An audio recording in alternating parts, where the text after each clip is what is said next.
My wife demanded. Sign over your dead mother's house or I'm taking the kids. I said, let me think about it.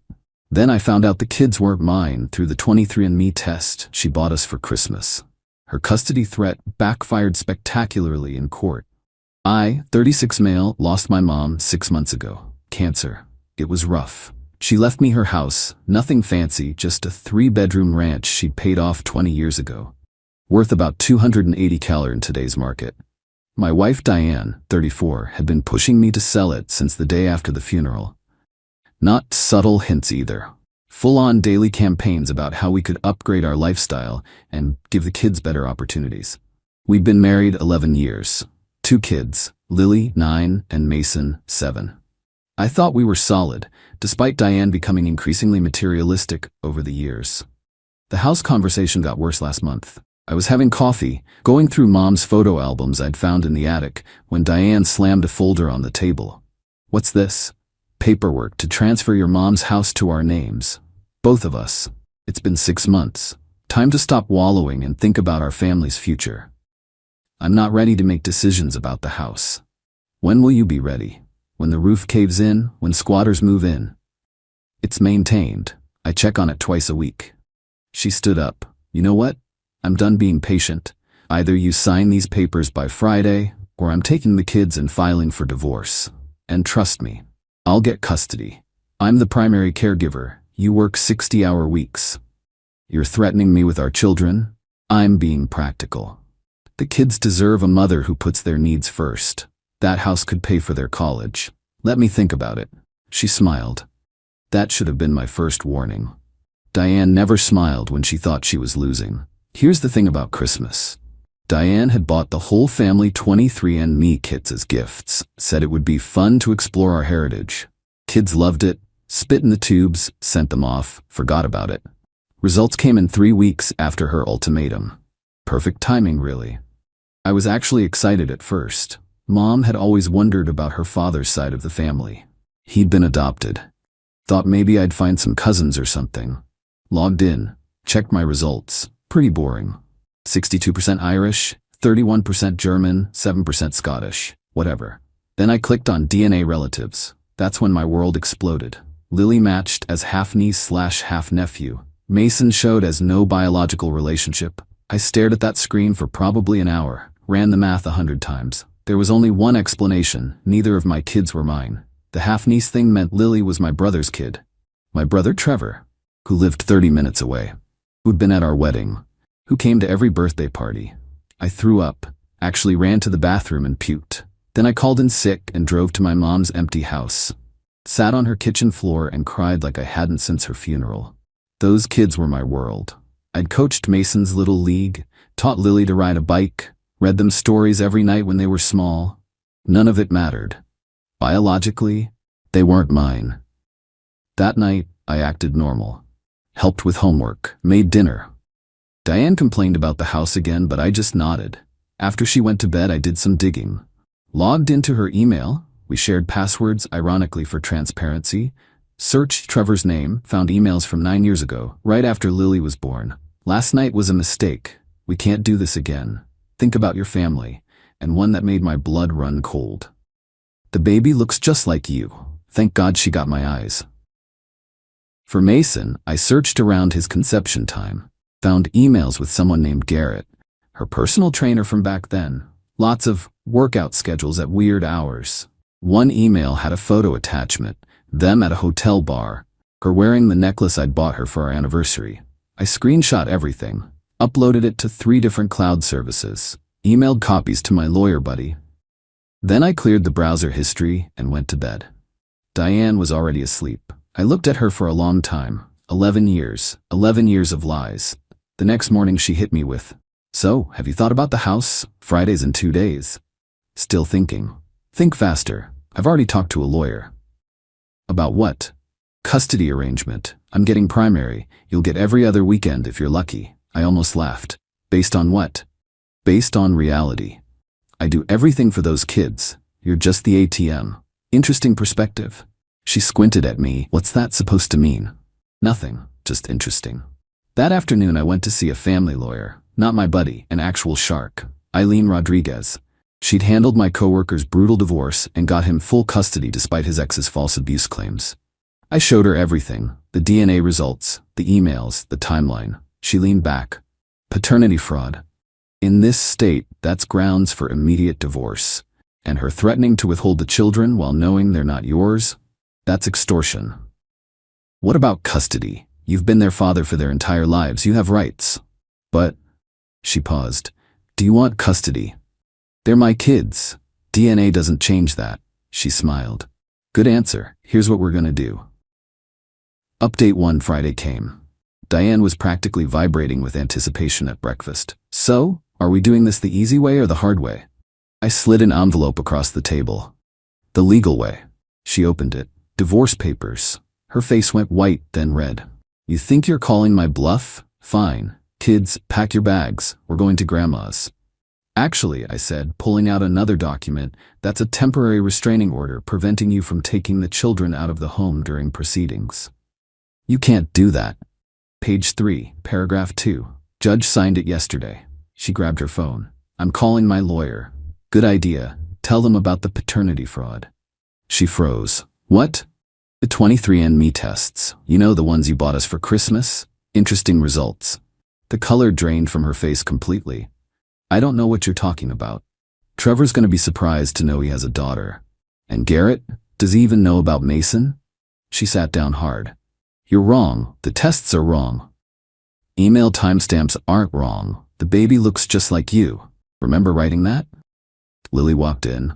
Why are you guys being weird? Just adult stuff, sweetie. Go get ready for school. After the kids left for school, Diane tried damage control. Okay, let's talk about this rationally. You love those kids. I do. Then why destroy their lives over mistakes I made years ago? I'm not destroying anything. You did that when you passed off another man's child as mine. Twice. It was complicated. Was it complicated when you threatened to take them from me 3 days ago? When you tried to use them as leverage to steal my mother's house? I wasn't stealing, I'm your wife. Were. Past tense. She stood up. You know what? Fine. But I'll still get the house. It's marital property. Mom died after we separated. We haven't separated. We have now. You'll be served with eviction papers on Monday. You have 30 days. You can't kick me out of my home. It's not your home. Never was. Check the deed. And that prenup you forgot about? The one you signed because you had nothing to hide? Pretty ironclad about premarital assets and inheritance. She started crying. Not sad tears, angry tears. You planned this. No, Diane, you planned this. When you bought those DNA tests. When you threatened me. When you cheated with my brother and your trainer. I'm just better at chess than you thought. She grabbed her purse and stormed out. 20 minutes later, my phone exploded with texts from her family, my brother, and random friends. The narrative was already spinning. I was having a mental breakdown from grief and taking it out on my family. I posted one Facebook status. DNA tests reveal neither of my children are biologically mine. Divorce proceedings have begun. Please respect our privacy during this difficult time. Then I turned off my phone and went to work. Update 2. The fallout was nuclear. Trevor showed up at my office. My own brother. Tried to play dumb at first. Look, I don't know what Diane told you. She didn't tell me anything. Lily's DNA did. She's your daughter, Trevor. He collapsed into a chair. It was one time. Email evidence says otherwise. Does Monica know? His wife. Not from me. Yet. What do you want? I want you to admit it. In writing, for the court. That's admission of adultery. Monica will divorce me. That's your problem. He got angry then. Have you really going to destroy your own brother over this? You slept with my wife. You let me raise your child for 9 years. But sure, I'm the villain. He signed the affidavit. Monica found out anyway. Someone from my Facebook post connected the dots and told her. They're separated now. He's living in an extended stay hotel. Garrett was easier to find. Still a personal trainer, now married with 3 kids of his own. I had Eileen send him a formal notice about potential paternity claims. He called me directly. Hey man, I just got this letter. Mason's your son. That's impossible. We used protection. DNA doesn't lie. I can't. My wife, I have a family. So did I. He hung up. His wife called me an hour later, crying. I felt bad for her. She didn't deserve this. But Mason deserved to know the truth eventually. Meanwhile, Diane went scorched earth, but not in the predictable social media way. She was smarter than that. She filed a complaint with Child Protective Services, said I was having a psychological crisis and was a danger to the children. CPS showed up at my door at 7 a.m. on a Saturday. The investigator looked tired. "Mr. Morrison, we received a concerning report." I handed her a folder. "Here's the divorce filing, DNA results, and documentation of paternity fraud. My lawyer said you'd probably show up." She reviewed everything. "So the children aren't biologically yours, but you've raised them their whole lives?" "Correct. And you want to continue raising them?" "They're my kids. Biology doesn't change that." She interviewed the kids separately. Lily told her I was the best dad ever, and she didn't understand why Mom was being mean. Mason said he just wanted everyone to stop fighting. The investigator closed the case as unfounded within a week. But Diane wasn't done. She tried to empty our accounts. Except I'd already separated my finances based on my lawyer's advice. She got what was in the joint checking, about $1,800. She maxed out the credit cards. Joke's on her. I'd reported them stolen after finding out about the affairs. The fraud department was very interested in $8,000 of charges at luxury stores after a separation filing. Then came the real kicker. Update 3. Diane's lawyer dropped her. Found out through mine. Apparently, she'd lied to them about the paternity issue. When they saw the DNA evidence, they withdrew from the case citing irreconcilable differences in strategy. She hired another lawyer, then another. Word got around the legal community. Paternity fraud cases are tricky, and she'd threatened to weaponize the kids while knowing they weren't mine. No decent lawyer wanted that mess. She ended up with Lloyd Brennan. If you Googled sleazy divorce attorney, his face would come up. His strategy was simple. Scorched earth emotional manipulation. First hearing was about temporary custody and support. Diane showed up dressed like she was going to church, crying before we even started. Lloyd argued I was abandoning the children by questioning paternity. The judge, an older woman named Judge Kathleen Torres, was not impressed. "Mr. Brennan, your client committed paternity fraud. Twice." She then attempted to use these children as leverage for financial gain. "Why should this court reward that behavior?" "Your Honor, my client made mistakes in her past, but Mr. Morrison accepted these children as his own. Until your client threatened to weaponize them." Diane burst out, "He's trying to steal my babies." Judge Torres looked at her over her glasses. "Ma'am, according to these DNA results, one is your brother-in-law's and one is your trainer's. Perhaps they should be part of this conversation." I was granted temporary primary custody. Diane got supervised visitation every other weekend. She had to pay ME temporary child support based on income calculations. The look on her face when that was announced. Pure rage. Outside the courthouse, she grabbed my arm. "You think you've won? I'll tell them. I'll tell the kids everything." "Tell them what? That you lied about who their fathers are? That you used them as pawns? Go ahead." Lloyd pulled her away, but she screamed, "You'll never get that house. I'll burn it down first." Several people heard her, including a court reporter on her lunch break. That threat would come back to haunt her. Update 4. Mom's house got broken into. Nothing stolen, but someone had spray-painted cheater and liar on the walls. Poured bleach on the hardwood floors. My mom had refinished herself. Cops found Diane's gym key card in the backyard. She claimed it was planted. Security footage from the neighbor showed a figure in a hoodie that walked exactly like Diane. Same distinctive hip swing she had from an old cheerleading injury. She was arrested for vandalism and breaking and entering, posted bail using her parents' money. Her parents, by the way, were initially on her side. Until they saw the evidence. Her mom, Frances, called me crying. "We didn't raise her like this. We're so sorry." "It's not your fault. We want to see the grandkids." "Of course, you're still their grandparents." That pissed Diane off even more. She showed up at their house screaming about taking sides. Her dad, Robert, had to threaten to call the cops. Meanwhile, the kids were struggling but doing better than expected. Got them into therapy immediately. The therapist said kids are resilient, and what matters is consistent love, not DNA. Lily asked me one night, "Are you still my dad?" Forever and always. Even if mom says you're not, biology doesn't make a dad, sweetie. Love does. Mason was quieter about it, but one day he said, "Mom's being weird. She keeps saying stuff about Uncle Trevor and some guy named Garrett." "Don't worry about it, buddy. Are you and Mom getting divorced?" "Yeah, we are." "Good. She's mean to you." Kids see more than we think. Final update. The final divorce hearing was last week. Diane had gone through 4 lawyers by then. Lloyd had dropped her after the vandalism arrest. She was now representing herself with assistance from some paralegal she was probably sleeping with. She showed up in the same white outfit she'd worn to our wedding. I kid you not. Some kind of psychological play, I guess. She tried to argue she deserved the house because of emotional damages from me exposing her mistakes. Judge Torres actually laughed. "Ma'am, you bought the DNA tests. You created this situation. I was trying to bring our family together. By threatening to take children you knew weren't his biological offspring?" Then Diane made her biggest mistake. She stood up and said, "Fine. If I can't have them, neither can he. Trevor should raise Lily. Garrett should raise Mason. They're the real fathers." The judge's face went stone cold. "So you're abandoning your parental rights?" "I know, because it sounds like you're saying if you can't use these children as leverage, you don't want them at all." Diane's paralegal tried to whisper something to her, but she shook him off.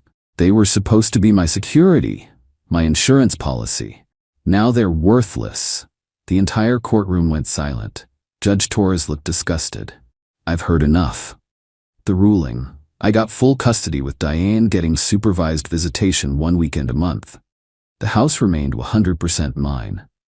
Diane had to pay child support, despite them not being biologically mine. Court ruled I was the presumed father due to marriage and established relationship. She got none of our assets except her car and personal belongings. She had to pay my legal fees. The vandalism charges were forwarded to criminal court. But the best part? Trevor and Garrett were ordered to pay retroactive child support. The court ruled that biological fathers have financial obligations regardless of deception. Trevor now pays $400 per month for Lily. Garrett pays $350 for Mason. That money goes into college funds I set up for the kids. Monica divorced Trevor and took him for everything. Garrett's wife stayed with him but made him get a vasectomy. I heard that from his lawyer who was begging me not to push the child support issue. Too late.